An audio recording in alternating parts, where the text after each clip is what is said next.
বিয়ের পূর্বে কোনো মেয়ের গায়ে হাত দিবি না ভাই আমার, খবরদার। বিয়ের পূর্বে কোনো মেয়ের সাথে কথা বলবি না, খবরদার। তোর যোগ্যতা নেই ওর সাথে কথা বলার। তুই কে রে? বামন হয়ে চাঁদের দিকে হাত বাড়াবি না। আমার বোনরা চাঁদ।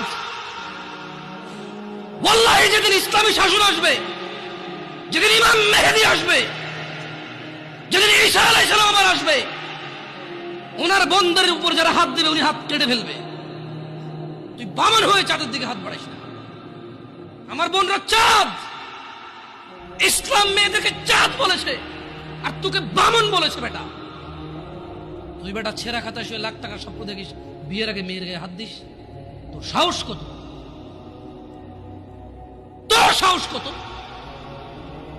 তুই জানিস না মুহাম্মদ সাল্লাল্লাহু আলাইহি সাল্লাম বলছে নেক স্ত্রী দুনিয়াতে যা আছে ওর চেয়ে বেশি উত্তম।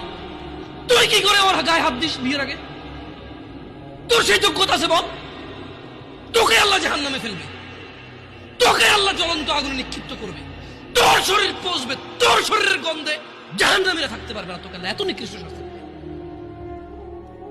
কেন? কারণ তুই এত বড় জঘন্য কাজে লিপ্ত হয়েছিস।